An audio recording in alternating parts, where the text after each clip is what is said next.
Morning, Rich from ReadyHeli. We're going to cover a quick tech tip for you this morning on blade tracking and how to adjust your blade tracking.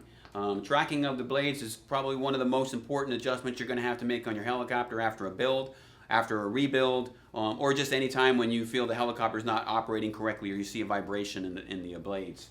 What you're going to do is when you're flying, what you should have, when you're hovering out in the field there, you should see one line of blades. No matter how many blades you have, multi-blade or just our standard 2 blades, you should see one line. If you're flying and you're hovering and you see something like this on the disc path, that means your blades are out of track and you need to adjust one of them either up or the other one down to bring it so that where you can do it this way.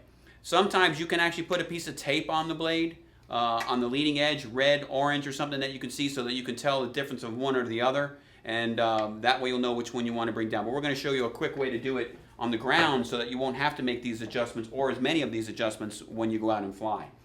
All you're going to need is a pair of ball link pliers, your pitch gauge, obviously your helicopter, we're using the Logo 550 SX this morning, and your transmitter. What I'm going to do is I've got my battery plugged into my V-bar, actually into my S-bus going into the V-bar, so I don't use my onboard battery. When you're doing setups on the table, on the desk, inside your house, I highly recommend that you do not use your flight power battery, your motor battery, in case you ever kick it out of throttle hold and you could possibly have your motor turn. If you're going to do that, please remove your blades, but then you can't adjust your tracking if you remove the blades for that. So please disconnect that battery. What you can do is use one battery plugged into your receiver, okay, and that way you're not powering the motor. It's possible, however, if you do this and don't disconnect your power going from your BEC, you could send current back to the BEC and back power it, which could damage it. So please remove your power wires from your BEC going to your fly barless controller prior to powering it up with an external battery source. If you want to use your flight power battery, what I suggest also is that you remove 1 or 2 motor wires so that the motor has no way of turning on. But be careful, because on some ESCs, if you power up your main power battery with the motor wires disconnected, it will log an error. And you will have an error code every time you start that helicopter up again until you use a prog card or go through the programming again on your radio to remove that error. Okay, let's cover the ball links real quick, because this is what we're going to be adjusting when we do that. If you look at your ball links, I have an aligned ball link here, okay, or rod end. On one side of the links, you're going to see a letter. On the align, it's going to be A. On the Mikado, for instance, it has a 2.5. This is going to represent the outside of the link. This is the part that needs to be facing outside when you install it. The reason for that is the outside circle is very much, it's very smaller, a little bit smaller than the inside. You can force it on if you put it on the wrong way, but you could damage the link. So you want to always make sure that when you're putting these on, you have the letter or the number, whatever it's, whatever helicopter you have, a designer you have, is on the outside. Okay. Well, now think about that for a second. When you're adjusting this, that means you're going to have to make one full turn on these links in order to make an adjustment.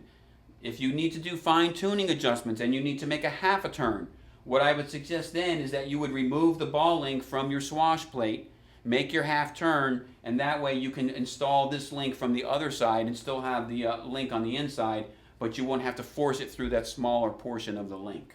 Okay? So what we're going to do here, I have power on here and I have my helicopter at mid-stick. We're going to use our RC log or pitch gauge. We'll put it on upside down, makes it easier for you to see. We'll zero it out. Again, the best way to zero out your pitch gauge is somewhere on the helicopter on a flat surface, possibly the motor or the rotor head. I have a flat table here. The helicopter's sitting on a flat table, so that'll be fine. So we'll go ahead and zero this guy out. And we'll put it on here. We'll check our blades. We're at mid-stick. I'm reading -0.1, -0.2 on this blade, which is very good. We like that. We'll keep that one. So let's rotate it.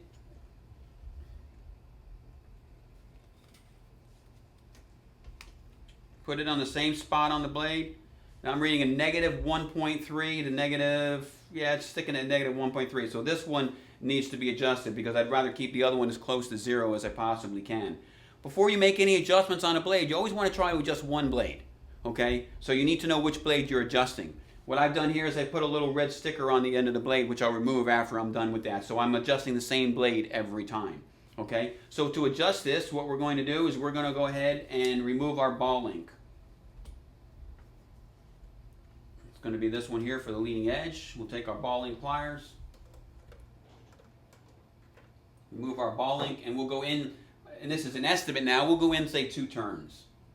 There's 1, and there's 2.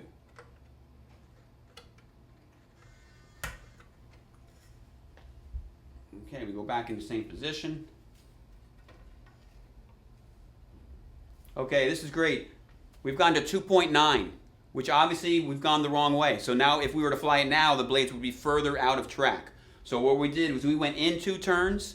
So I know I need to come back those full 2 turns. So I'm going to come back out 4 turns now to remove the 2 that I put in and then go to the 2 the correct way.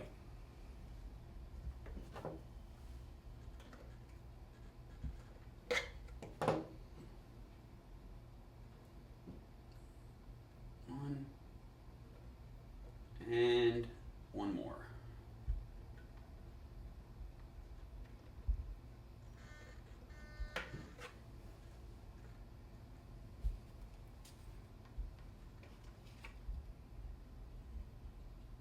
Okay, so we're at 0.6, 0.4, 0.3. We're hovering right around 0.3, 0.4. Our other one was at 0.1. So we're extremely close. We're going to leave it there. We're going to fly it there. Again, if I need to fine tune it, I would have to go a half turn, and then I would have to take one of the balls off of there so that I can put the rod in on the correct way and not go against the grain, if you would, and have the letter on the right side. So this is what you would do. This is going to keep you from having to start up, shut down, start up, shut down until you get your tracking in correctly at the field.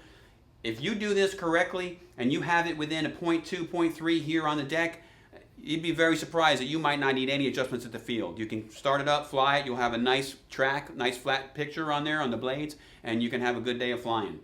So hopefully that'll help. Always, always, always have your ReadyHeli mints available whenever you're doing any adjustments. That's got to happen. Have a great day. We'll talk to you soon.